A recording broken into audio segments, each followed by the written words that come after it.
Let's go live, guys. Ladies and gentlemen, let's welcome 49ers legend, linebacker Dan Bunz. How's it going, dude? Hey, everything's great. It's a lovely day today. It sure is, man. It's just a lovely day that a guy of your caliber has tackled all the obstacles, right? Well, most of them that I've come against. Yeah. So tell everybody who you are, man, and what got you into the NFL. Well, I'm Dan Bunz. I played middle linebacker all my life from Pop Warner through high school, college, got into pros, and I was drafted in the first round, 1978, a dream come true for a hit kid from Roseville. I didn't know what to expect on draft day, but a lot of scouts were saying, man, you hit all the numbers. You're big, you're fast, you're strong. And so when I was drafted, not only in the first round, but by one of my favorite teams, the San Francisco 49ers, and my older brother, who was always a great athlete, lost his mind because he was a 49er fanatic, and all my buddies from college were around when the phone call came in, and all hell broke loose. It was crazy. Oh yeah, hell broke loose, and it has to be a dream come true to play for your favorite team. I mean, you grew up a fan, so it had to be really interesting, right? Yeah, no, it was great, and got to be, all my buddies got to be able to come see me play, and it was one of those things that couldn't have been a better fit. The only problem was the 49ers were losing a lot of games, and when I got there, I had never been a part of losing that many games my first couple of years, so it was tough. And then you feel responsible because you're the middle linebacker, and there were some times I played in the first couple of years, and people say, oh, that guy played 40 snaps, he's tired. I play 110 snaps if you count special teams, because defense was on the field most of the time, because offense would go in. And one time I remember the coach says, sit down, Bunz, get some rest. And I said, why? They're going to do something, and we're going to have to go right back out. And they threw an interception. I said, see? And I had to run back out on the field. So I wouldn't sit down. I'd stand on the sideline because I go, I'm going to have to run right back out there. And defense, it was crazy. And when Walsh came in, him and I had words a few times. And I said, look, you haven't drafted anybody on defense. I said, honestly, if we stop them and they don't score, Ray Wershing will kick 2 or 3 field goals, we'll win 9-0. It's not pretty, but we win. Defense wins games. Every team I've ever been on, you got to have a good defense. And next thing I know, the next draft, we get Ronnie Lott, Eric Wright, Keena Turner, Fred Dean. We get all these guys, because I remember when the ball would go over my head during the game, I would look and I'd say, oh, no, there's a touchdown, because we had the DB of the week. We didn't have a lot of good guys back there at the time. So once we got a good defense, made my job easier. And then we started winning games. That's how it all started from when you started building that culture. But what really got you into linebacker, you caught my attention on that story. You said you became a linebacker because of what you grew up through.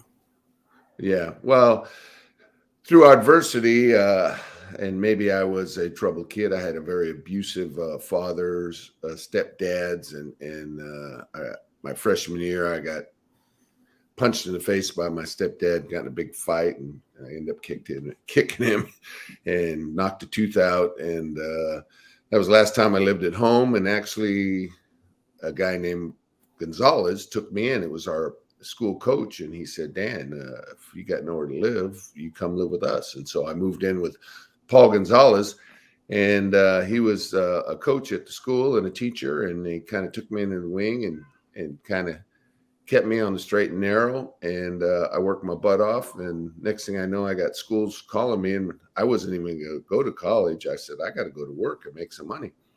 My brother says, hey, dude, you can come down here. They'll get you a job, and you'll get to play. And I could go to the school where my brother was. And it was a smaller school, and all these big schools were recruiting me. So I went to UC Riverside, and it turned out to be the best thing I ever did, because I played on the freshman team 10 games, and I also played on the varsity illegally 11 games. So I played 20-something games my first year in college.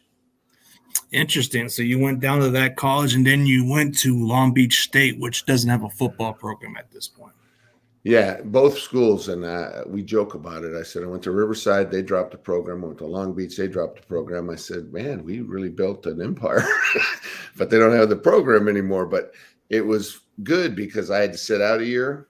I redshirted, I worked out, I got bigger, I got stronger, I got all my classes squared away, and then I played my next 3 years there.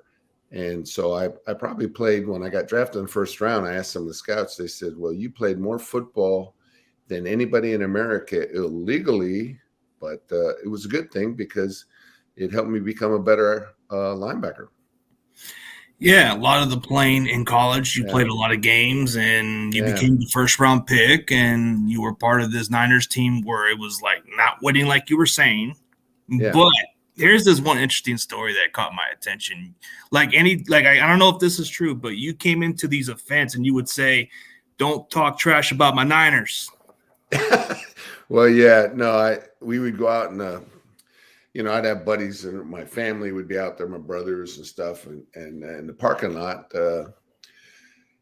Fans were pretty wild back then. It's the first time I ever got booed by my home team, but home fans. But we were really bad, and you'd go out in the parking lot, and everybody, oh, they can't win. You guys are the worst. And I said, dude, don't. And they start bad mouthing offensive line. Their defense was terrible, they were saying, and so next thing I know, I'm getting in a fist fight in the parking lot trying to defend my team.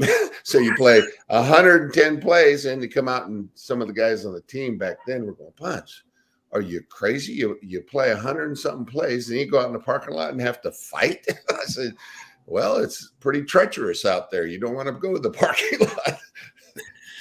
I mean, you had to play 100-plus snaps during that time. In today's NFL, I don't think there's not many players that play that many snaps like you would back then. But, man, 100 snaps and then going to defend a team in the parking lot, man, that's just crazy. Well, hey, when you love your guys and you love football, and it's just like it's a fraternity. It's your group. It's your family. It'd be like go to the park and your family, and some guy's calling you family names. You'd be like, dude, you can't do that. But it just had to be like a great dream come true. But the fact that it all started from the purpose, whatever happened then got you to be where you're at. And then a coach, like you said, Gonzalez got you along the way, and he molded you to be who you are today, right? Oh, yeah. No, he great man. I mean, who takes in a guy that, I had been in a little bit of trouble, but not bad. But he knew I was a great guy. He coached me in basketball and football, and he goes, dude, I know how it is to be like this. And yeah, you come stay with us. We get you a room. He moved both his kids into one room. Said, you got this room. And put a weight room in the garage because he knew I loved to lift weights, and he liked to lift weights. And so my buddies would come over and we'd work out there because at the school, the weight room wasn't very good at the time because it was new. And it's one of those things that he just said, hey, just don't do anything crazy. And if you have any problems anytime you're out, call me. I'll come pick you up. And let's just try to get you through all this and get you graduated. And then there was a lot of schools. I believe he went to Oregon, but he said, you pick whatever school you want. And I wanted to go down where my brother was, even though everybody was going, that's a small school. You got Oregon, you got all these big schools. And I said, nah, I'm going to go down to Riverside because I like the coaches. And they were good coaches. The only problem was, they had you go to study hall all the time until you had a B average. If you had a B better than a B average, you didn't have to go to study hall. So it was great. They pushed me. I got a degree in social psychology and a minor in health science and in PE. And that's what helped me later to get a job as a teacher. And I taught for 30-something plus years in the Sacramento area, either at Hiram Johnson High School. I was at Sierra College, Sac State, and then I had a junior high for 24 years. And I felt like I was doing something worthwhile, helping kids, because I had a few people help me. So I was just passing it on. Oh, yeah, that's good, man. That's like your after football career, you did that. But here's an interesting question. Which team did you hate facing the most? Oh, well, the Raiders were always tough, and they had the big linemen and Van Egan and Art Shell and Gene Upshaw. They were tough. And then the other one that was really hard was the Steelers. Pittsburgh. And we didn't see them a lot all the time, but yet when they were on our schedule, because I grew up looking Jack Lambert and all those guys, and then you're playing against and they were tough, and it was good. And another thing was Larry Zonka. I had two buddies that were running backs, and one said he was Jim Kick growing up, and the other one said Larry Zonka.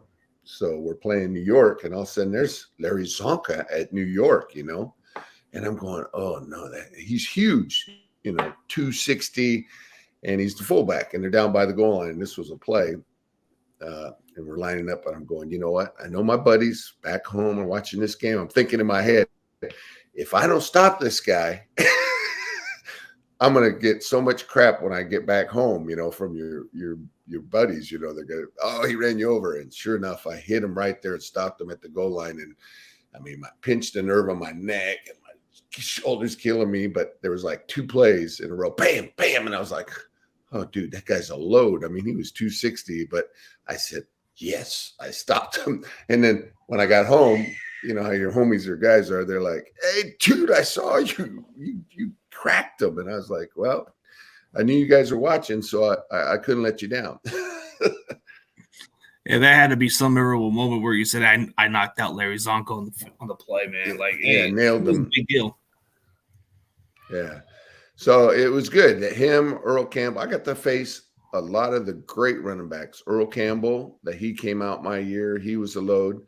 And then there was one other play that I held dear, and he's not a big guy, but great running back, Walter Payton. And this was before he became really the big sweetness. He was, early in his career, and everybody knew he was good. But I watched a lot of film of running backs. I'm saying, this guy is one of the best.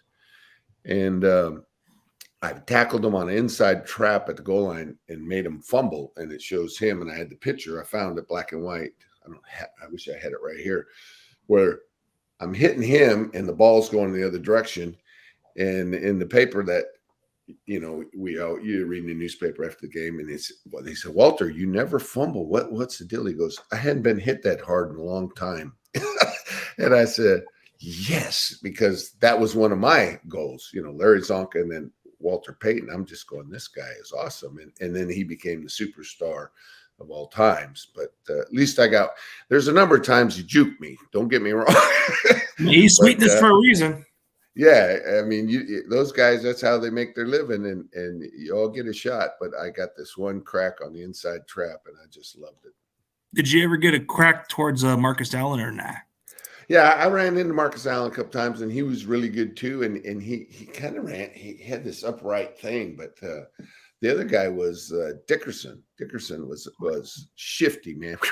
Here today, gone tomorrow, man. Like lightning. Yeah, man. Like those were good backs during that time. Dickerson was breaking the NFL records during that time. Yeah. I still think he has the record to this day. Like, what is it, 2,100 and yeah. Those guys are good, and when you get a couple hits on them, good, you're like, whoa, because there's sometimes they'll leave you, like stymied, like where'd he go? Oh, here's an interesting question. I don't know if you've ever run in with Bill Romanowski, but this is a question I don't even know about. But any memorable run-ins with Bill Romanowski?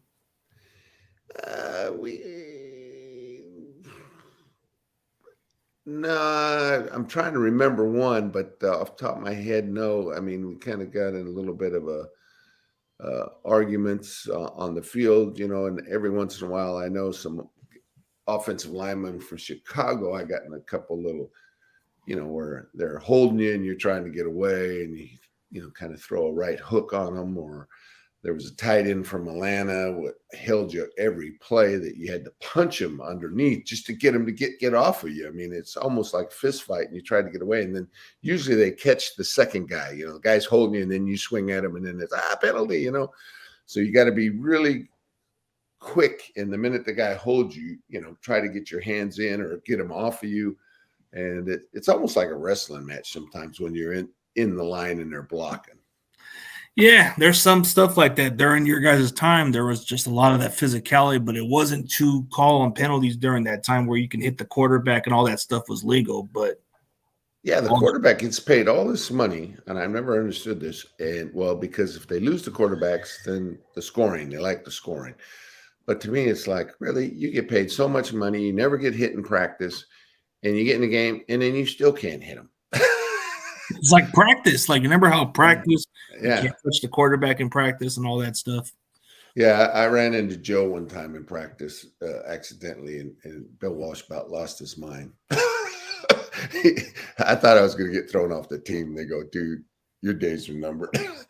But I was left over. I felt good because I was one of the guys on defense that stayed there longer than anybody else. Because Bill, when he came in, they were getting rid of anybody that wasn't his guys, and that's talking to some scouts and guys that been in the NFL and buddies I played with that became scouts and coaches. They're like, dude, new guy comes in, they clean house. They want their people. Whether he says sometimes they get rid of so many guys that are really quality players, but they're not their kind of guys. I remember Bill Walsh one time came in and there was a guy on our team that was cursing, and he was just an ornery, tough, really good guy, defensive lineman. And he goes, I cut so-and-so because of his guttural mouth. He was a good player. And I'm thinking, so you can't put up with a guttural mouth, a guy that cusses? I mean, everybody cusses out here. They do. Yeah.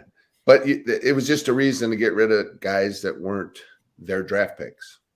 Yeah, like usually those new coaching staffs or the ones who come as new coaches, they want to bring their own people. Doesn't matter how long you've been with the team. If you don't fit their plans, you're out of here.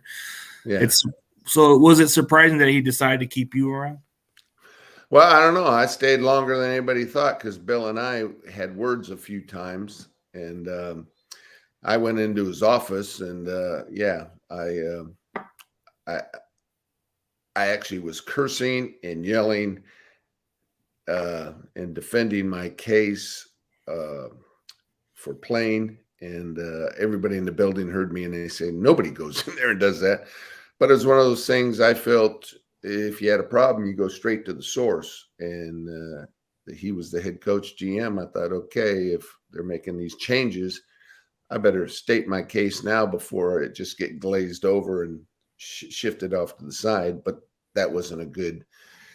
After I did it, I said that really wasn't very smart. But maybe he might have just took a message out of it, like, well, this is a guy I probably want to keep around at this point.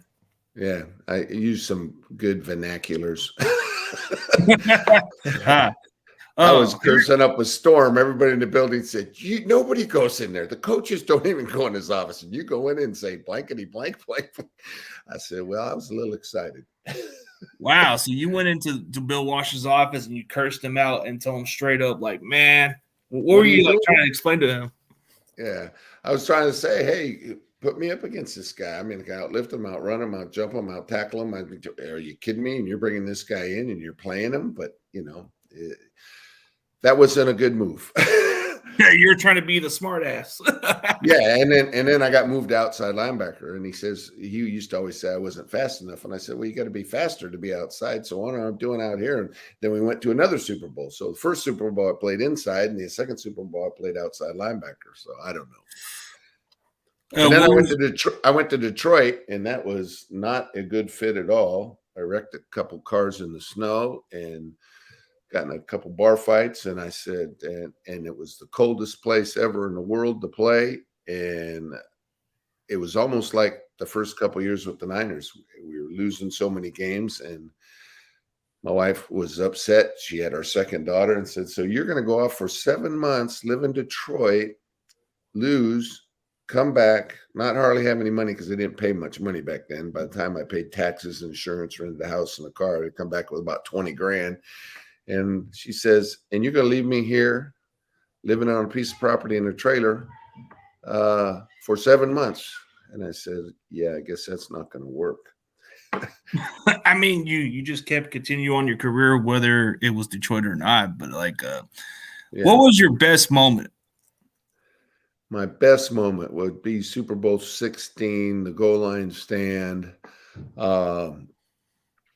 being in the Super Bowl, and they were down there and they had driven down there and they were gaining momentum and they were fired up. And if you watch the film closely, I get to get in on actually the 2 series by the goal line. I'm in on every hit, either hitting the lead blocker or making a tackle. I mean, it's my brother like, dude, you were on every play there. And it was like a series where you're in a zone, and, you know, when you're pitching or you're playing a sport and you get locked in this zone, that I knew I'd watched so much film. I knew everything they were doing, and I was giving it all I got. And we were smashing into them. And luckily I had guys around me like Ronnie Lott, and they were all, especially those last 2 hits on the goal line, it was everybody conversion.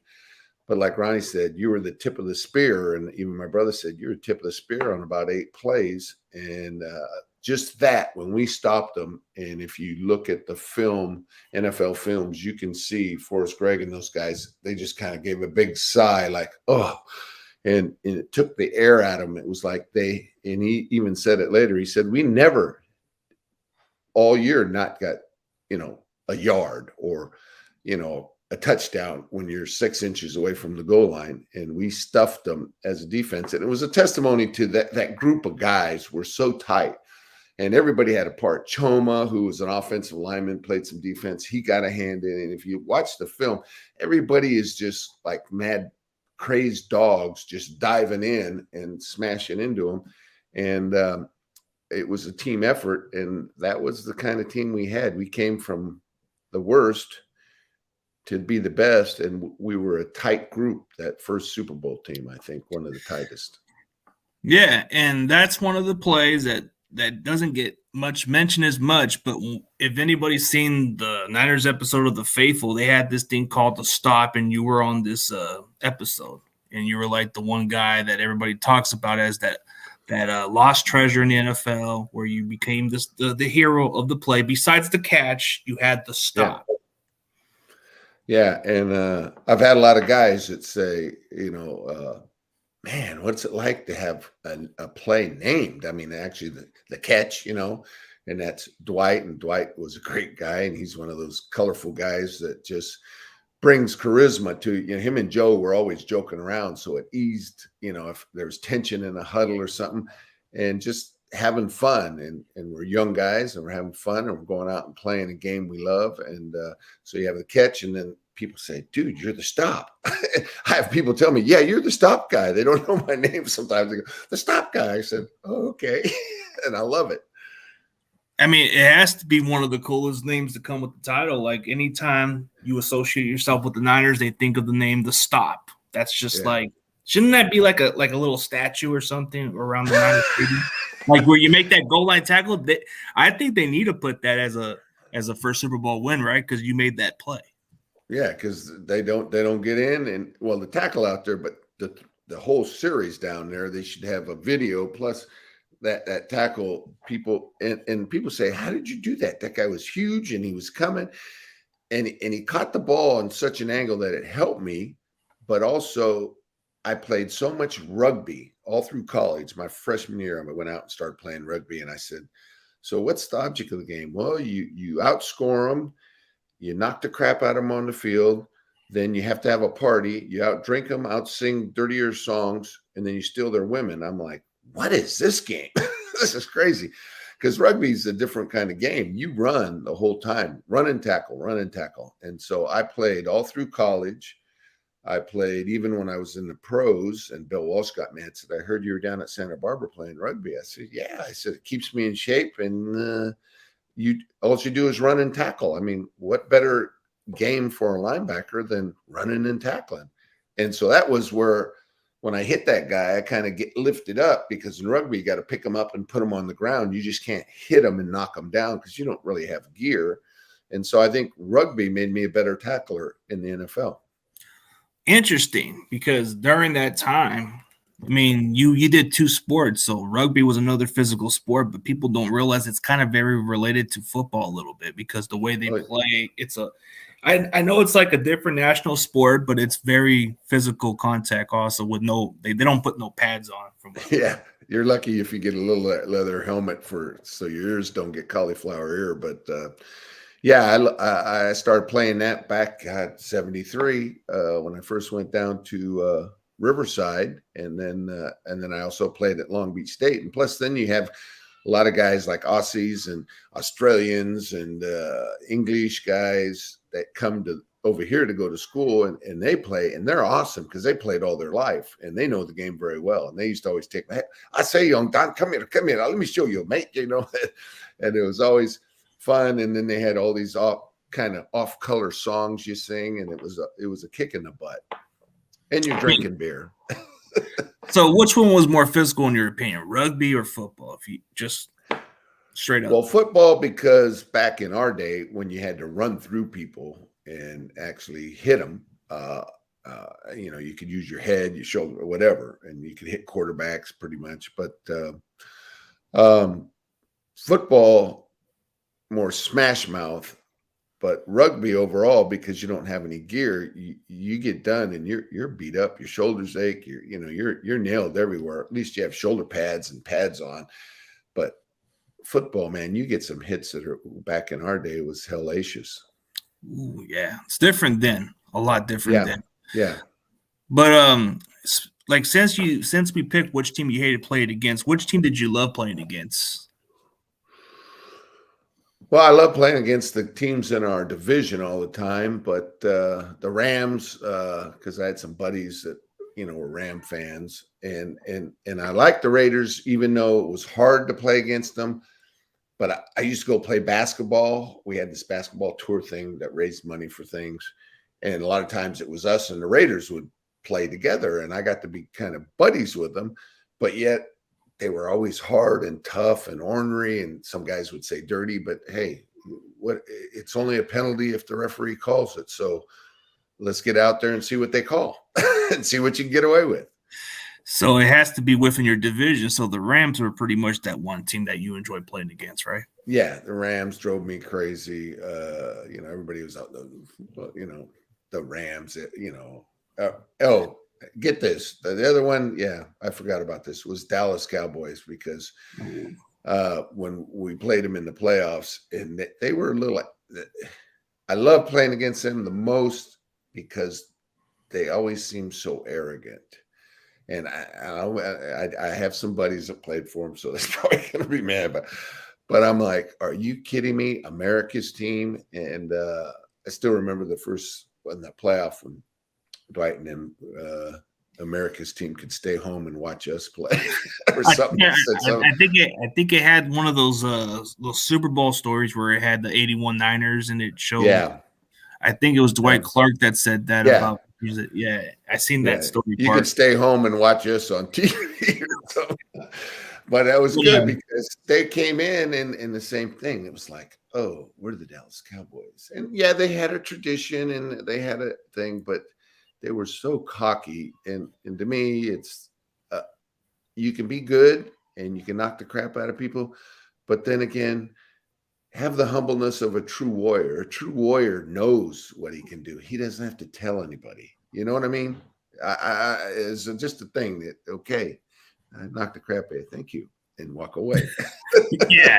That's what it seemed like, because a lot of the guys that I've seen from the past, like I guess they say Too Tall Jones was another guy. And then they had Hollywood Henderson, I believe, was one of those cocky guys. He was a character. He came to our team for a while. And that guy – he had a few issues, but man, he was something. He had a lot of talent. The guy was smooth and quick and can move. I mean, when you're a player, you look at some guys and they just have something about him. You're going, how can this guy go out party all night and then come out and play like this? This was crazy, I said. And sometimes guys have all the talent and they don't have their head screwed on right, but we gave him a shot, and he had some talent. He just didn't use it to his full potential sometimes.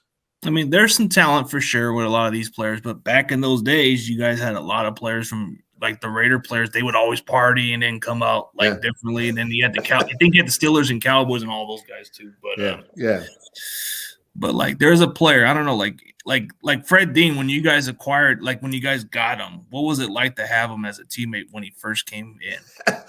Fred, Fred was the funniest guy, and I remember one time I come in the weight room and I was a weightlifting machine. I mean, I could bench over 400, and a lot of guys were like, "Dude, are you kidding me?" And I said, "Yeah." So I would work out, and I'd always get there early in the morning, try to get most of my workout done instead of doing the weights afterwards. Because after practice, you're tired sometimes. You're like, really, I want to lift weights now. I'd rather go drink a beer. But Fred would be in there, and Fred's sitting on the incline bench. He has a lot of weight on him. Fred was strong, but he didn't lift. I don't know how he got so strong because he just had natural strength, and he had those big, long arms. So Fred's in there, and Fred smoked all the time. They'd always say, "Fred, you can't have a cigarette." And he'd be, yeah, coach. And he'd light up another cigarette a little bit later. But Fred's in there with a cigarette hanging out of his mouth. He's on the incline press, and he's doing it, and he's throwing up a lot of weight. And so he does, and I help him, get it up. And I say, "Okay, Fred, do another set." And he's like, "Okay." And then he stops, and I go, "Fred, is that all you're going to do?" He said, then Fred talked funny. He goes, "Say, Bunzy." I said, "What, Fred? You can't be done." He said, "No, Fred done. Fred ain't doing no more. With Fred tired." And I said, "Okay, Fred." And he said, "But you're going to finish?" He said, "Bunzy, you lift enough weights for the both of us. I'm out of here." And he walks off with a cigarette in his mouth. I was going, how is he so good? And Fred would come out, and he would sometimes wouldn't even make it out to practice half the time, but he'd show up on game day, and he was like a rocket, and he was just possessed, and he would pass rush like nobody. I mean, even though he didn't work out and didn't do a lot of things, I said, just let him be, because Fred's Fred, and Fred can get it done. I mean, I've heard like a lot of different stories from what I've seen from Ronnie Lott talking about how he got into a situation with him and never messed with him. He said, "I ain't messing with that dude." Yeah, Fred, you never know where he's coming from, but Fred was a great teammate. And like I said, he was just down to earth, and you'd see him sometimes, and I saw him one time in a bar, and it looked like he was in the corner, and he was just dressed like kind of like a bum almost. And I said, "Fred, what are you doing?" He says, "No, nobody knows who I am. I sit in here like I'm some old drunk." I said, "What?" And he's smoking a cigarette. I said, "Fred, come on, man." And anyway, Fred is one of those guys that brought a lot of different color to the team, with how he was and how he joked around and messed with people. And that's what you need on a team, especially when you're working so hard, working and working. You need an outlet where guys give each other a bad time. Guys tie up all their clothes and run it up a flagpole, and the guy's looking for his clothes. He's standing around in his underwear, and they go, "You got to go outside and get it off the flagpole." I mean, just crazy things like that. And that builds the camaraderie and the team chemistry, kind of, because you work so hard. I mean, it's a tough game, and you got to study hard, and you got to get after it, and then that comic relief kind of brings guys together. Oh yeah, it does. With the way he played, I mean, I guess like you said, he didn't have to do too much of the lifting as much. Like he just came in and play. Natural strength. He was fast. I mean, I was surprised. I raced him. I thought I should be able to beat this defensive line, but he wasn't a big guy. So I was like, damn, he can run, and he could do everything. But Fred was Fred. He would be laying in the training room, smoking a cigarette with his feet up on some towels, and I go out to practice, and he said, "Bunzy, come back here." I said, "What?" He said, "Go tell Coach Mack Fred has a headache. He ain't coming out right now." Like an excuse? I said, "What?" He says, "Yeah, tell Coach Mack, but I don't know if I'm coming out to practice." And then I'd say, "You're kidding me, Fred." And he says, No, tell him this. Tell him old Fred will be out for pass rush, and I want Bubba." So sure enough, we'd be warming up and exercise and run some drills and warmed up, get going. And here comes Fred jogging out. 20 minutes later, it's pass rush. He said, "Bubba, I want to go against Bubba." They said, "What?" "I'm gonna make Bubba better." and they would. And Fred was so quick, man. It was crazy. And McPherson, Coach McPherson, great guy. And I'd say, "Yeah." Fred said he'd be out, and he'd get all mad. "Gosh dang it," and he'd cuss a few things. And I go, hey, that guy going to make you a great coach because he's so good. He had the talent, and I don't know how he had the talent because he seemed to be really lazy. I mean, it just depends on natural ability. But what was it like to play with Cedric Carbon? Did you play with him for? Oh yeah, big Ced. Ced and I actually said he kind of took me under his wing a little bit. He said, "Hey, rookie, you gonna come with me tonight?" Because I was a single guy. I know you don't got nobody cooking for you. He says, "My auntie's here. She gonna make you some soul food, brother." That's a smell like this. I said, "What? Yeah, you're gonna come over my house." So I went over. Said we were hanging out. He said, "I like you, Bunzy. You a little bit crazy." And so he sat down and said, "Hey, Auntie, my friend here." So black eyed peas, cornbread, all this stuff. And he's like, "You're gonna love this." So I ate this meal. And we hung out, BS, and I'm feeling like, because my brother talked about Cedric Hardman and these guys, they're like legends, and I'm like, well, I'm hanging out with a legend. And Cedric was crazy. He had these broken up, gnarly fingers that are all smashed up, and he could pass rush like nobody's business. And so I go and have a great game. Lead, kick a bunch of tackles, and I think I got the game ball that game. And Cedric comes over and said, "Hey, boy," because he always had this gruff voice. He said, "Hey, boy. Now, just because you had such a great game after eating my soul food from my auntie, don't think you come over my house every night and be eating dinner." I said, "No, Ced. I don't think I'm coming over to have dinner." And he was just a great guy, and another one of those guys that just was gruff and different and had a different attitude, and some people didn't know how to take him. But it was great being part of all this. And even on my teams in college, we had some wild and crazy guys. So it was like, this is just heaven. I'm part of the 49ers, and these guys are taking me in. And they thought I was a little bit wild. I mean, it had to be that interesting to play for that legend. I mean, if you see in the back of my wall, you see that he did sign my autograph a long time ago. Like Cedric Hardman, 2002 was a long time ago. But yeah, rest in peace to him. He was I think he was one of the top lists of the Niners with the sack record. Yeah. Man, well, he was part of the goal rush. And do you remember ever shaking hands with him and how crooked his fingers were? Oh yeah, and then he signed me the jacket. So he signed me like an old jacket when I was in middle school, and he was just he was at a Safeway. He had he was an autograph session. Yeah, he's like, "Hey kid, want me to sign your jacket, kid?" And he's like, "All right." And then he just gave me like his autograph picture right there. And I've looked at his history, and I appreciate the old school football more than today's NFL. Man, guys like him with broken fingers. Oh yeah, did a lot of stuff, and I just thought since you did play with him, I would think he had some good stories, right? Oh, yeah, man. Well, back in those days, you get a hip pointer. I remember coming off the field, hitting the hip, can't hardly walk. They shoot it up. I come limping through the tunnel. I'm running. But later that night, it hurt really bad. But broken ribs, let's just shoot them up, put a flak jacket on, you go out and play. I mean, they didn't put you in a tent and then say, well, he's out. I mean, they would ask you, do you think you can play? Yeah, I can play. I mean, it was almost like your teammates, if you didn't go out and play, it was almost like you don't want to help us. Or are you kidding me? You just have a broken rib and you don't want to play, or a hip pointer or a hyperextended elbow. I mean, nobody came out. And maybe we weren't smart, but it was almost like we're going to war and you want to know you can count on your guys. Yeah, definitely. You want to depend on your guys, but in today's NFL, who do you still think is the greatest quarterback of all time? I mean, this is a question that everybody's been throwing out, and I would say it's pretty obvious to go with Montana. Tough era. Well, Joe, he would tell jokes in the huddle. Him and Dwight, they were characters, same thing.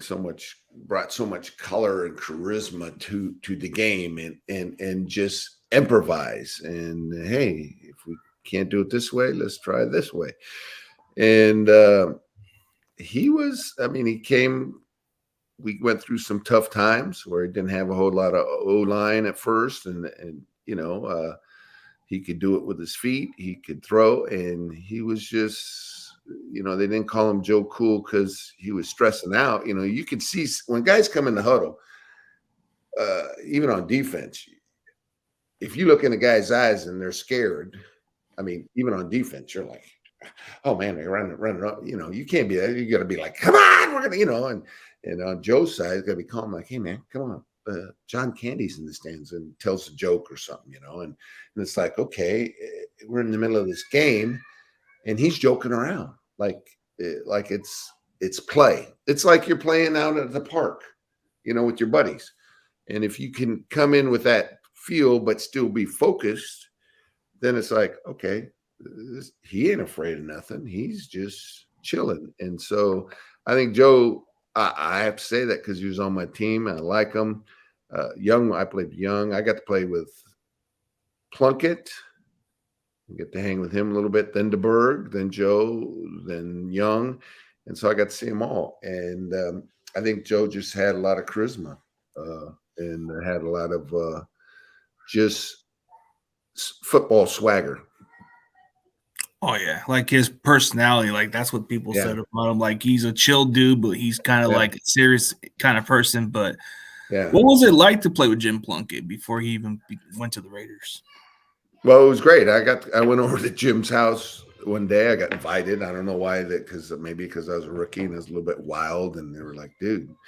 And that was just before they were heading over, and he got released. And a couple of the veterans said, hey, dude, this and that. And that's, tough. But it turned out to be the best thing for him, to get a shot, because sometimes it was really new to me because I was new to the team. And it was like, wow, this is kind of a cold-blooded business, here today, gone tomorrow. And it is tough. And the world's tough. I mean, and people don't get it. They think, oh, the world owes me a living. No, you got to go out and get it. It's not how many times you get knocked down. It's how many times you get up, not only in football, but in life. And sometimes nowadays it's like, oh, you can't do it. That's why I got to teach it. Kid pushed me and told me to shut the F up. And I was like, I grabbed him by the arm and, hey, and then I'm in trouble. Because I yelled at the kid, I raised my voice. Oh, that was terrible. I raised my voice at a kid. Back in my day, you would have got, you got lit up by your parents or by the teacher. Different time, but and nowadays we're not doing we're not educating our kids on respect for teachers and parents and the police. It's the whole world, and so. That was one of the reasons I got out of education. You can't teach, you can't educate, and you can't discipline at all. Yeah, it's a different era during that time. But, like the reason why I was asking about Jim Plunkett, because there's some family connections towards my family who knows him personally. And they went to – oh, really? Yeah, he's a great guy. Yeah, my uncle went to school with him like a long time ago. And my family – I don't know if there's any relations to him and family-wise, but he's always been mentioned around the family. Because I have families down San Jose. When he got released, I thought, man, he's still a great quarterback. And sure enough, they, picked him up. And it's just that same thing. It's not our guy. We're going with somebody else. But then you can't argue with bringing Joe and them in. But they brought in DeBerg, and DeBerg, he was okay. But Joe was, and DeBerg felt the pressure because that was Bill's pick. But it panned out to be good. So I got to be around a lot of quarterbacks and kind of see the nasty side of the business early on with how, coaching changes and people like nobody's safe.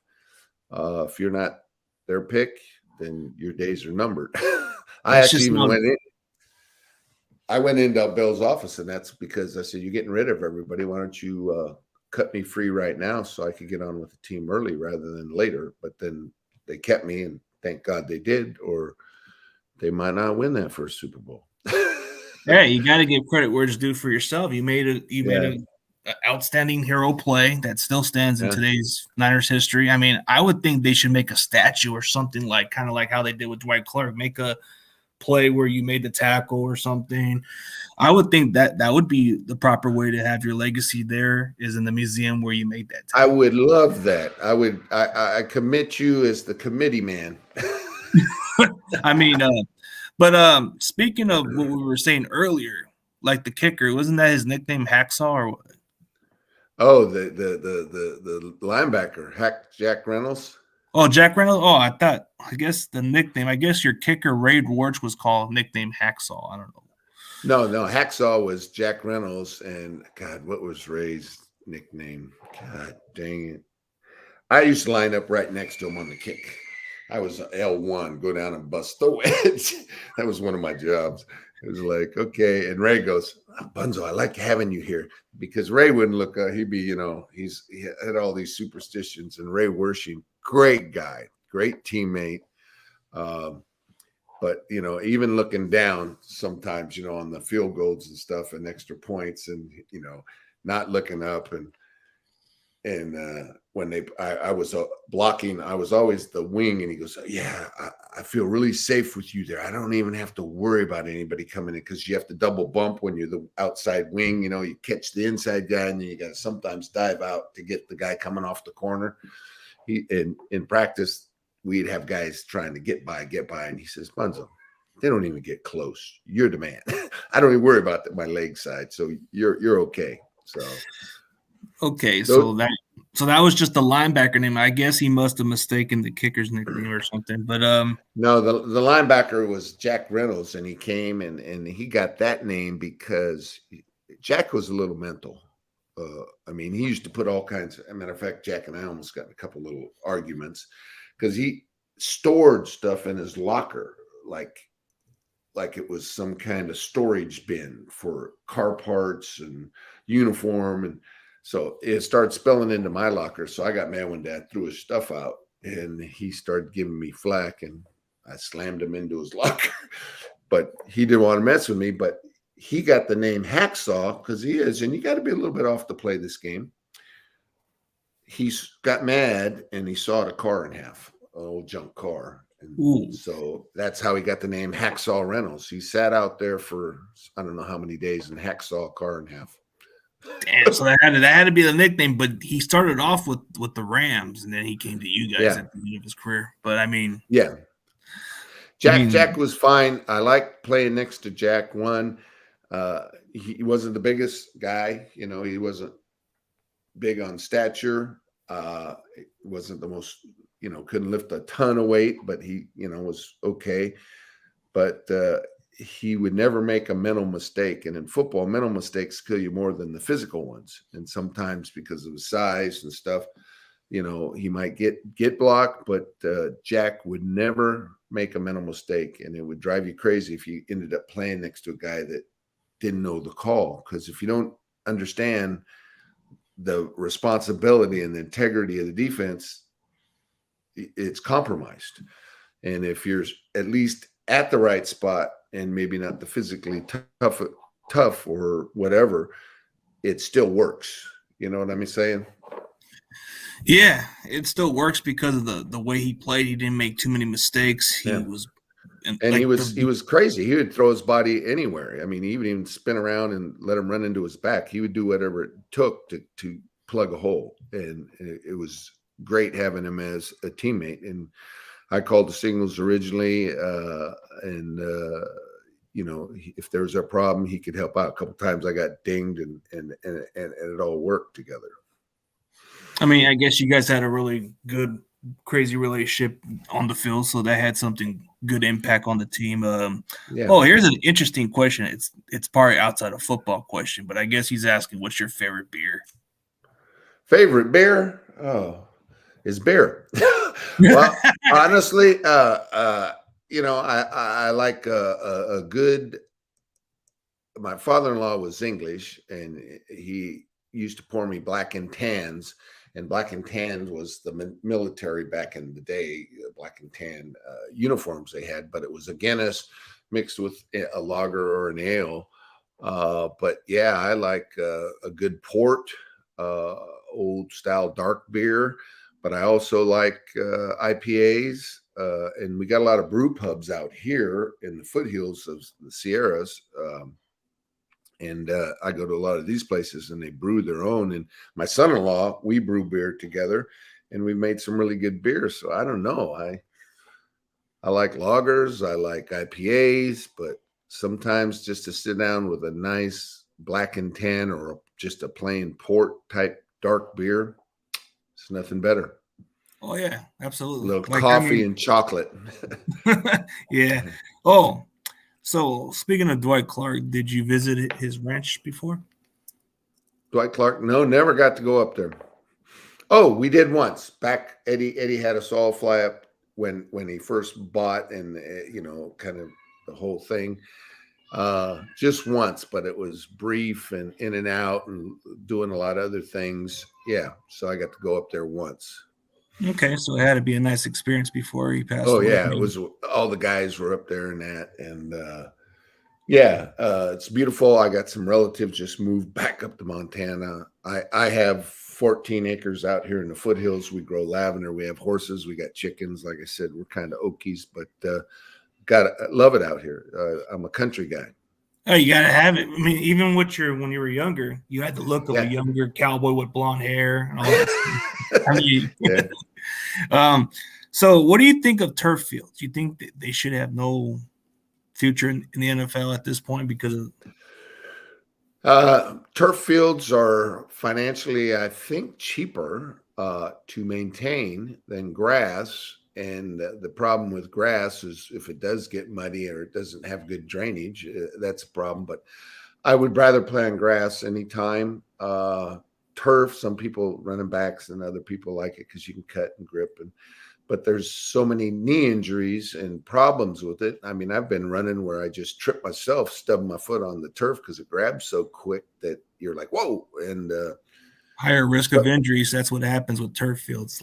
Yeah, and then you get those burns, which you don't get on grass, and then they get infected. I've had that where I've had, you rub and then you're sweating and you're out in the dirt and you're every day. And then if you don't always disinfect it really good, then all of a sudden you'll have some like infections and stuff. And it's like, man, wow, where are all those AstroTurf burns? And I'm saying, well, plus there's stuff in the turf that I don't think is good for your skin. So I don't know.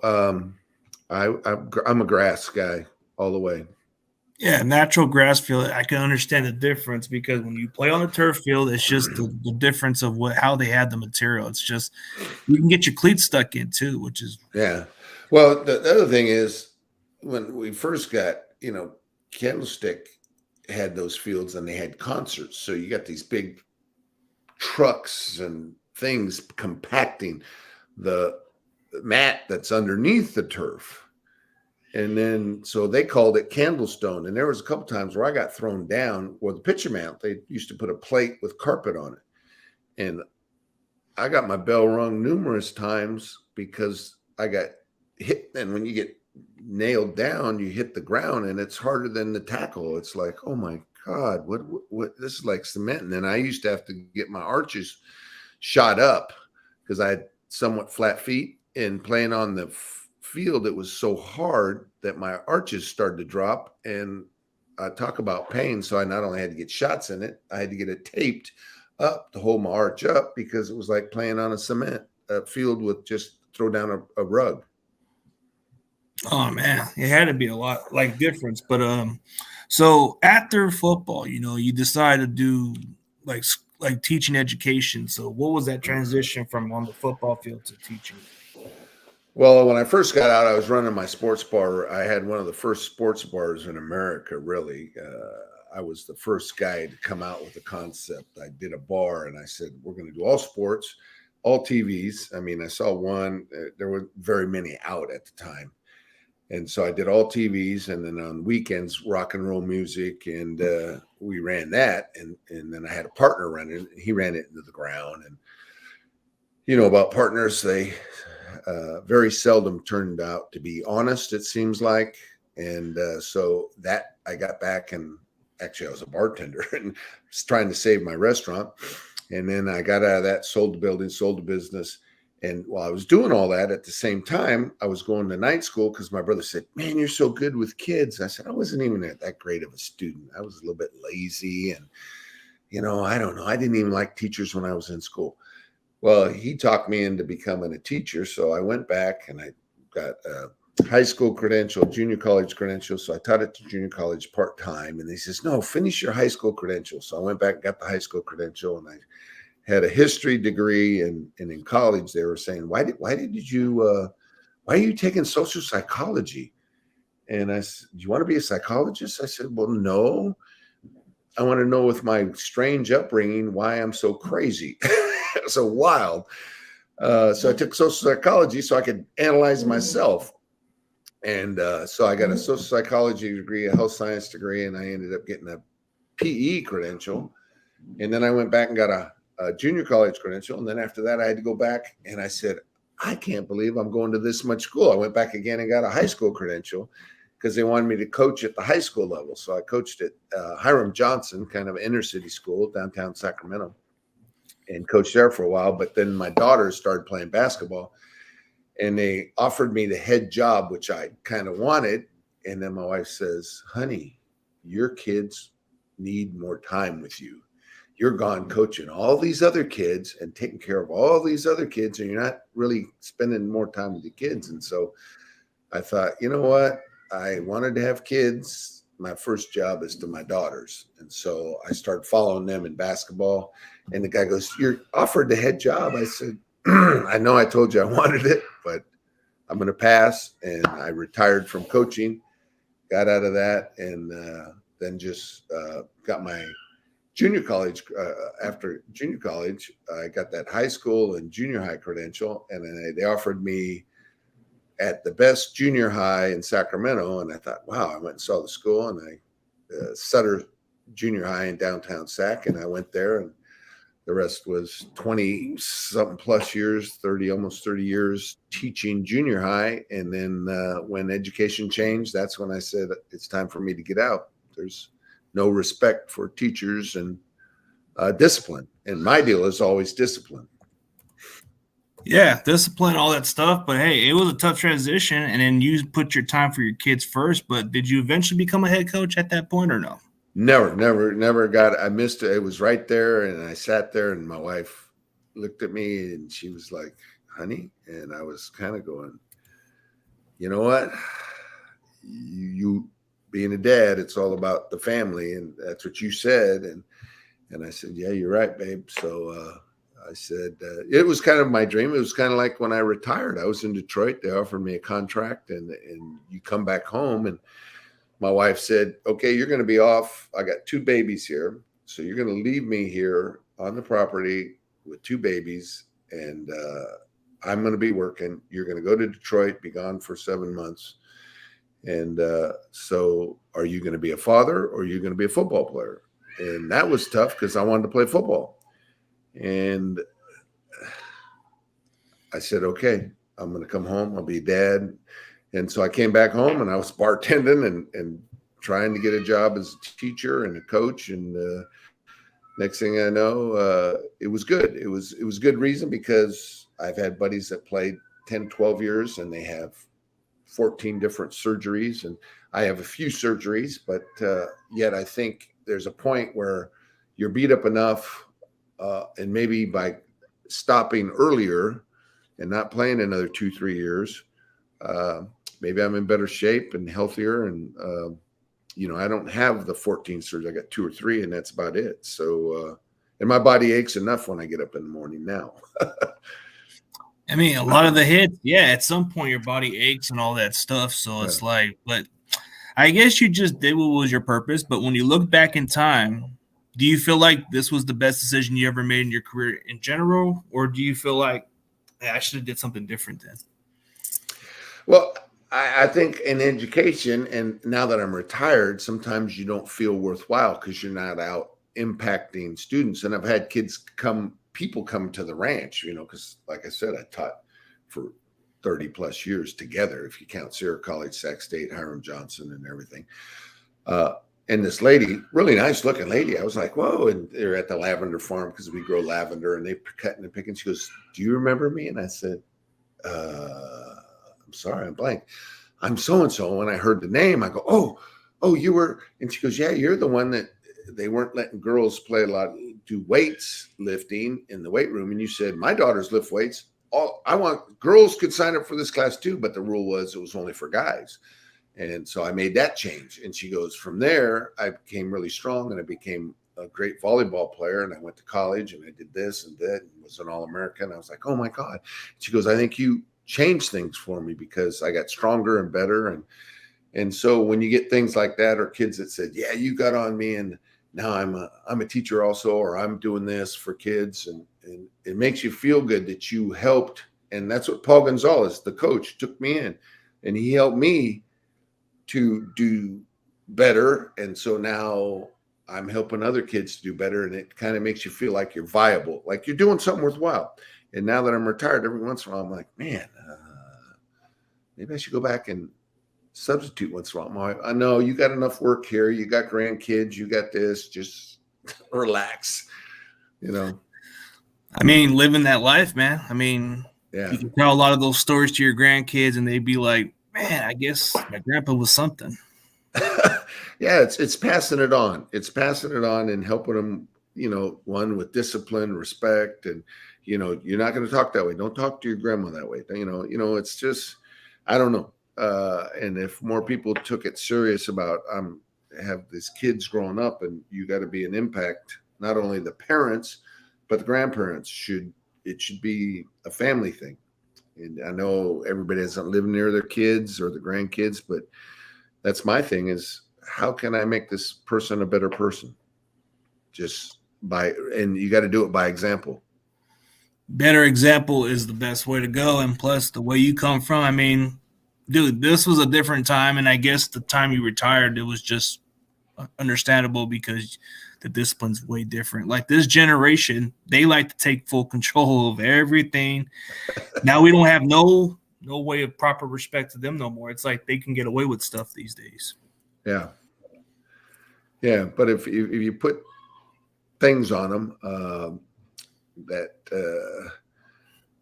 I don't know, my grandkids right now, we're always discipline and respect for the parents and the elders, not only your parents, but, anybody, and say thank you, be polite. And that's the most, I think grandparents and family members can do for their family is teach respect for other people, treat people how you want to be treated. That's what I've always done, no matter who you are. I mean, you see an old bum who's down on his luck, treat them with respect. Oh, don't start making fun of them. Just, hey, he's a person, he's somebody.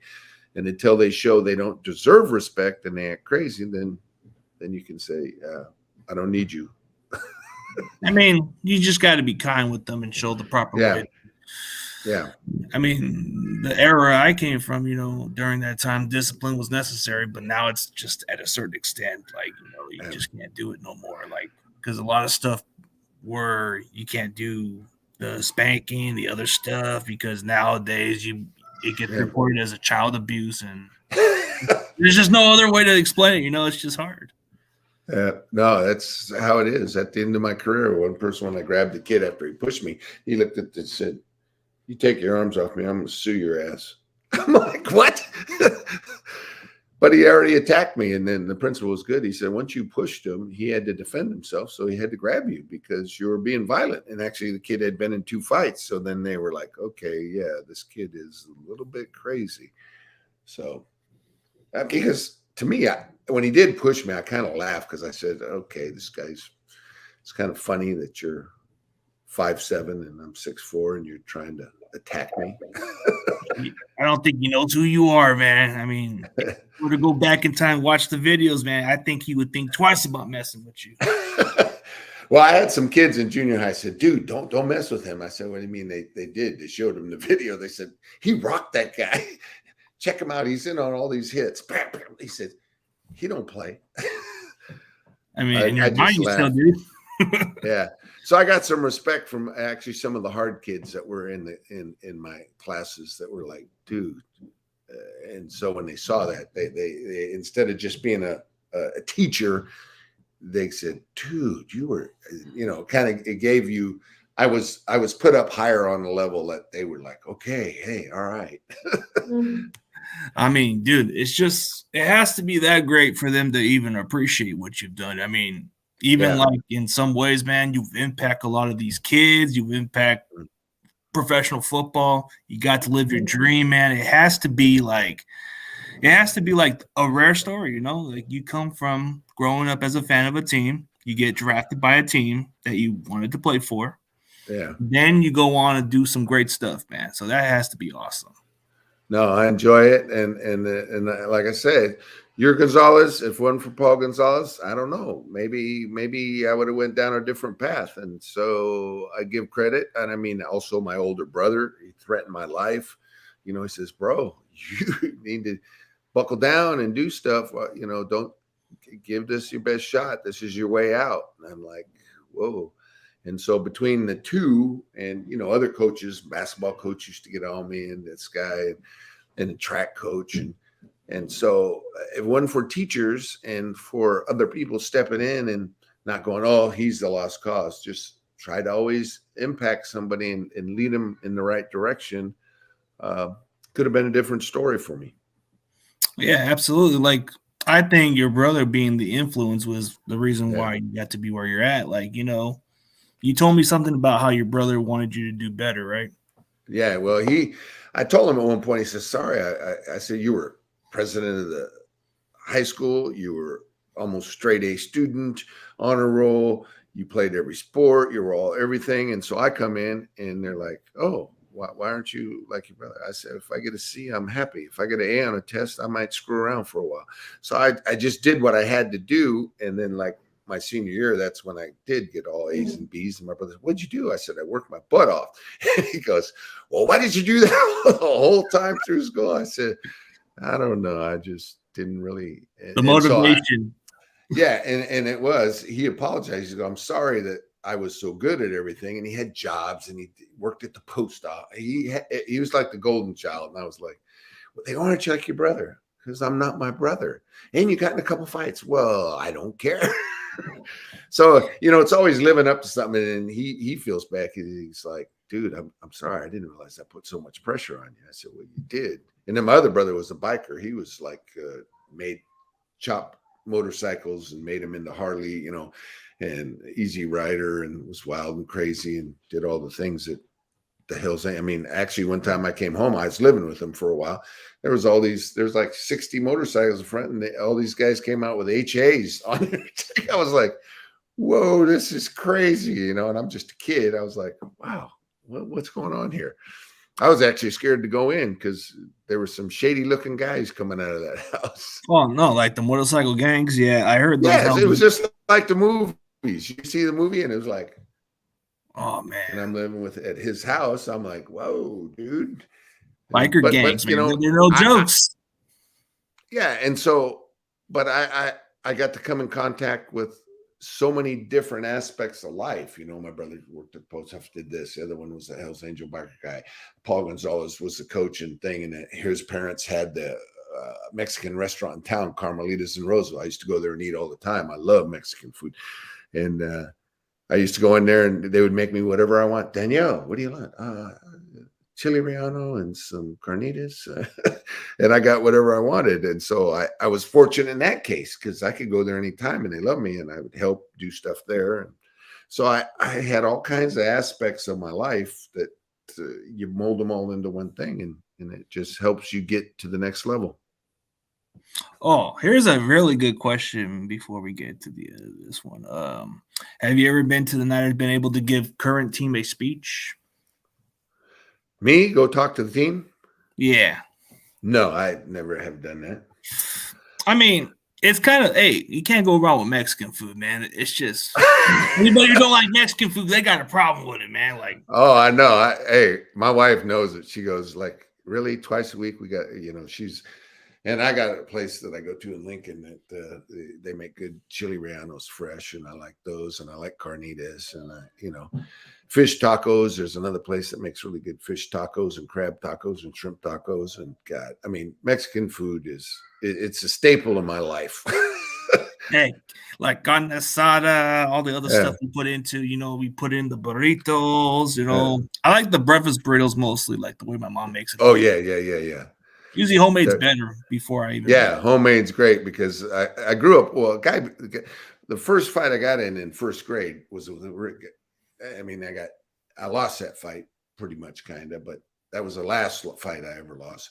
But Richard Martinez. So Richard Martinez, him and I were best buddies, and so we grew up together. And his mom and dad, come and have a Mexican breakfast. Oh, Dan, you sleep with Mexican, you eat with Mexicans, you eat this. You are Mexican. So I was honorary Mexican. I'm pretty pale, but it was great. So Richard and I, we've been buddies since, the fight in first grade. And then we hung together. And then later he's like, dude, you got too big, because all of a sudden I grew. He's like, and he was a running back in Pop Warner on my team and in high school. And it was great. So I had a lot of friends that were Hispanic and ate a lot of Mexican food growing up, and it's still in me today. Roseville, I guess I'm an honorary Hispanic.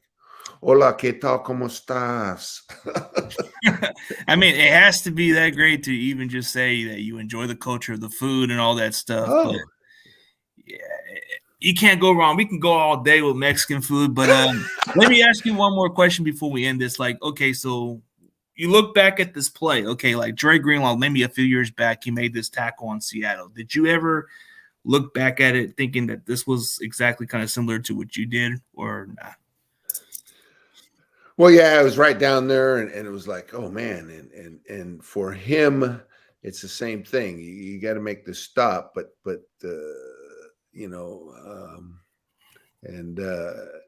it's all about timing, power, and the game. And this was for the Super Bowl, and it was like my deal was like, this is it. I'm going to give it everything I got, and those backs were huge and tough, and it just happened. And so when you see that on thing, and then for them to make the correlation, to even remember it, because like I said, Bill Walsh and I were always at odds. I mean, because I had words with him several times, and a couple guys said, I don't think Bill likes you at all. I said, oh, well, but at least I can still play. So.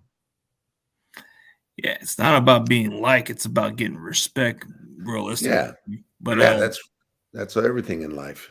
Yeah, but that play by Dre Greenlaw, they were showing like a flashback play of you making that tackle in the Super Bowl with that play right there. But that Greenlaw play where it won a division, that was kind of like an interesting tackle.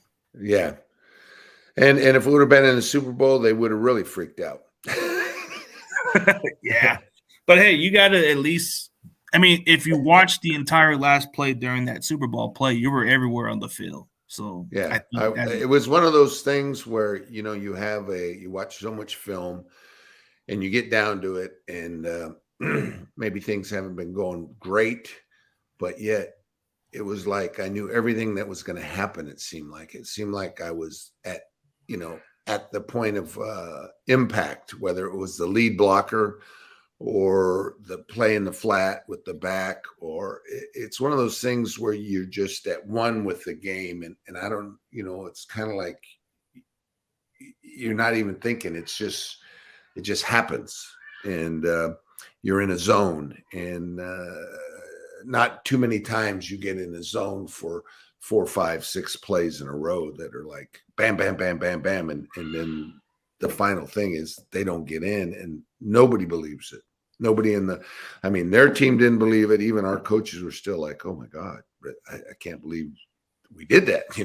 I know we got good guys, but it was a great goal line stand. I mean, they call it the best in NFL, I think. Yeah, I think it's one of the most underrated plays in NFL history. And I think besides the catch, it was another play, but during the era, the Niners defense was one of those defense that didn't get much talked about. All they talked about was the offense with Montana and the rest, but nobody talked about much of your guys' defense during your time. Well, Bill was an offensive guy, and if you're the head coach and GM, you don't put stuff out about the defense, even though because your job is the offense. So if you're going to promote something, what are you going to promote? Put it that way. It's just human nature. I'm running the offense. I mean, I used to get mad because I went in, and one of the reasons I argued with Bill is I said, you know what? Offense gets all the time. Defense, we get shit. And I was pissed. And I said, special teams sometimes gets more time than we do.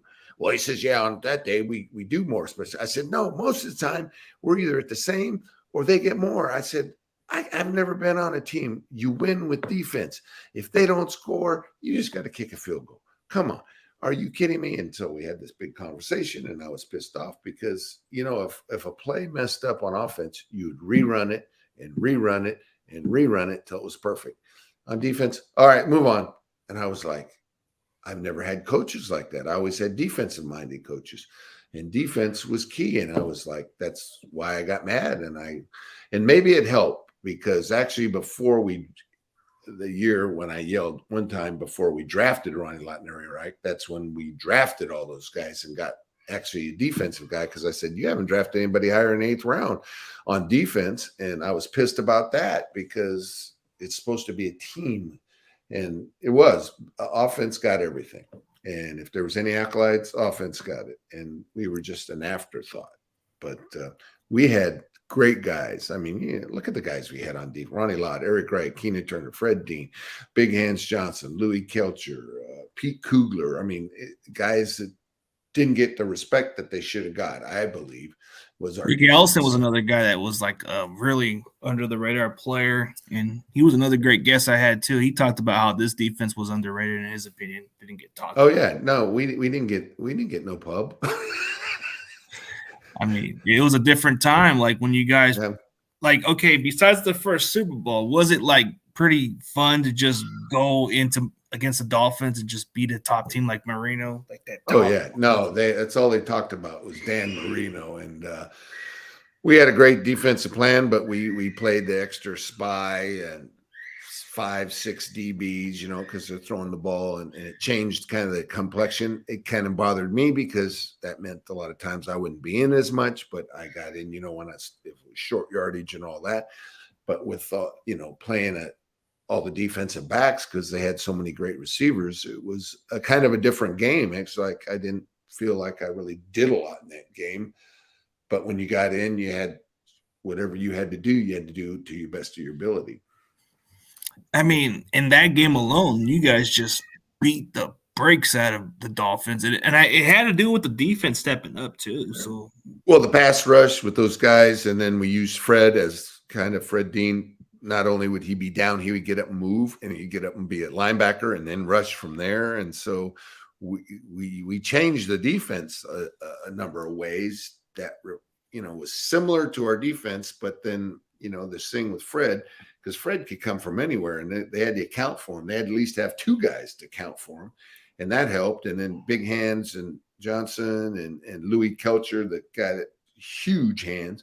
So they were like, wow, we had a lot of that team had more talent than I think the first team, Super Bowl, but yeah, we had a lot of the same guys in the mix, but we had so many other guys coming in that came from different teams that just added to the impact of our defense and offense. So it was great. Yeah, it was. I mean, it had to add some feel to that fact that you guys were facing the top Miami offense. I mean, that team was like top of the NFL boards, and everybody was talking about Marino. It had to motivate you guys for that, right? Oh yeah, Dan Marino was at one of the games, and I wanted to go down, but then I thought better because I was wearing the ring that he wanted. And I thought, because I got them both on. One's kind of small, I don't know, right there. Oh, nice. Let me see those rings. Yeah, you got one of them and the other one? Where the heck? I'm going opposite. I go this way, come up. Yeah. Hey, you got that one right there. Okay, so you got your 2 rings, one smaller and the other one's bigger. That's cool. Yeah. It just doesn't fit. But and to be a hit kid from Roseville and have 2 Super Bowl rings, sometimes people just freak out. And I never thought I'd have diamonds like that. I mean, it's still something that you can talk about to this day, and not many athletes can say this. Like, hey, I won the Super Bowl. I have rings. I made the play that defines my legacy. But yeah. Yeah, if you want to have a committee and go down and say, you have the catch, and that got us there, but what won the game? And I think goal line stand with Dan Bunz might be a nice bronze statue out there. The stop, and that is huge. I mean, oh, here was one of these commercials back in the day. They had Joe and Dan Coke commercial. Was that kind of like the weirdest commercial where they had Joe and Dan's Coke commercial? Yeah. Wasn't it like here's another thing that I heard about, because I heard that you guys were on a music video with Huey or whatever his name is. Yeah, Huey Lewis in the news. He's a big 49er fan, and yeah, that was exciting. That's like being in a different world, the music industry. It had to be fun to be on the video, right? Oh yeah. That was just it. It was amazing, and it's just one of those things you don't think you're ever going to be part of. As a kid, you thinking Super Bowl, yeah, okay, you dream about it, but then when you get there, it's kind of like it was almost like when I came out the tunnel, I felt like I could fly. I mean, I was so amped, so high on just the energy of. Here I am, hit kid from Roseville, Dan Bunz, in the Super Bowl, and I'm stepping onto the field. It was just, the national anthem, I was like, oh, I was about losing my mind. Living the dream. But did you play any other movies? Like, I don't know if this is true, North Dallas 40 or something? Or Yeah, no. A buddy of mine, Russ Bollinger, the guy that was my roommate in college, and he played for Detroit and the Rams, and he had a 30-something year career scouting, coaching. And he says, he's the one that said, Bunzo, the reason we were good because we were a little mental. We were a little bit off. To be in this game, you got to be a little off. But anyway, he was always wanting to be a movie star guy, and he read for all these parts. So, okay, go ahead, Russ. And you go down to LA, go down. A couple times I drove with him. And he got a part in this movie, and he says, hey, they're shooting a film at Long Beach City College. It's going to be called North Dallas 40. And they might need some guys. So I go down there and I talk to this guy, and he said, no, we don't need anybody, but I'm sitting in the stands and I have really long hair, and it was a hot evening, and I took my shirt off, and I was pretty buff back in those days, lifting a lot. And the director saw me and he goes, who's that guy? And so they bring me down, and because, I was looked in really good shape, and he goes, what's your name? I said, Dan Bunz. I said, I play for the 49ers, da-da-da. And my buddy Russ, and he goes, oh. And the guy started doing all this panning like this on my face and stuff. And I was going, what the heck? And he goes, you want to be in a movie? And I said, well, I thought you have enough guys. And he said, no, I like your look. So they made me a linebacker in the movie, and I knocked Nick Nolte out, and I curse him out. I F you, you faggot. And hey, I gotta check that movie out. But is that it's comedy, right? Because I've seen. Yeah, it's funny, and it has a lot to do with how the NFL was a little bit. It's kind of a crazy thing about how they put people against people, and you're in and out quick and fast. But I knocked my earbud out. Sorry, that's all right. I can still hear you, and. So I show up, and my buddy, who's been doing cast calls for the last couple of years, he goes, Bunzo, you show up, you kind of look hungover, you take your shirt off, the director likes you, and I think he just likes you. And I go, what was he? And I said, what are you saying? I said, I think he likes you. And I said, well, that's all right. And he says, so I've done all these casting calls, paid all this money, you show up and you get a part. So I had a part in the movie.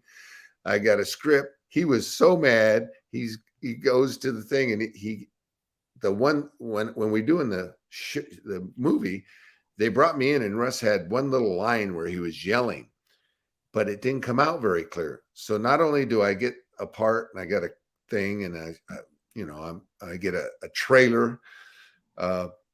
Anyway, so the night they give me my trailer, I walk in. And Russ tries to come into my little trailer, and I'm like, excuse me, Russ, this is for the stars. So he's all mad. What are you telling me? So I was just messing with him. He finally came in. But then his one part that he had, it didn't come through clear. So I went back and they had me do some dub overs. So the dub over was what he yelled, "Hey, you son of a whatever," And so I did it. And so he goes to the movie and he goes, "Look, I got this one part where I'm yelling." And then he goes, "Oh my God." So he's in Detroit because it came out when football was on. And he goes, "I can't believe it. Not only you get all these parts, then you steal my line. Your voice is coming out of my mouth." So it was kind of funny because I had to yell it with a rough voice. So then he was so mad. He wanted to kill me. But Russ and I were like brothers, and we still keep in contact today a lot. And he's just, I think he hasn't retired yet, but he's been in NFL for, 30 years, 35 years. It's crazy. Either scouting, coaching, or doing something. Yeah, that's a long time. But hey, man, thanks for your time. I know we've been going on for a while, man. But maybe down the road, I'll probably get you and Mike Schumann to do a little. Yeah, get us together, and maybe I could try to show these things. I got to go the wrong way. Yeah, you get. Yeah, I see both those rings. Matter of fact, yeah, got those are Golden two Gate Bridge right there. Golden Gate Bridge. Yeah, but thank you for your time. I know we've been going towards that limit, bro. A lot of fans appreciate the stories, man, especially that movie. I just had to do my research, and I saw you played that movie, so that was like North Dallas 40 is an old one, but it's kind of funny. Nick Nolte, Mac Davis. It's a good. It's funny. Yeah, it was that one guy from the Raiders who was on that movie too, right? Matuzak, John. Yeah, that guy was the biggest man. Craziest guy. I mean, we got a few words one time, and they said, "Dude, you don't want to mess with that guy. He's crazy. He might try to bite your eyes or something out." But there was just a lot of there was a lot of crazy actors. I mean, a lot of crazy football players. You had Lyle Alzado, who was a little sadistic, and then you had yeah. Well, that it was funny. Here's a quick deal. They do the show, and they had a party scene, so they're doing the party scene, and they bring beer in to make it look real. Well, the guys drink all the beer really fast. Pretty soon, everybody's so drunk they can't shoot the movie, so they do a wrap. So the next day, they bring out just empty bottles, and they go, "I never seen guys drink like 10 cases of beer in 40 minutes." Damn, that's a lot. Yeah, it was crazy. The guy, the director, and I said, "Yeah, you don't want to be feeding these guys drinks and trying to do some work." They're like party animals, I'm assuming. So yeah, pretty much. Yeah, it was crazy. Yeah, it was crazy, man. But hey, thank you for your time. For all the fans, bro, everybody appreciates the legend. Go Niners. Go Niners, man. And Dan Bunz, and having a good time, man.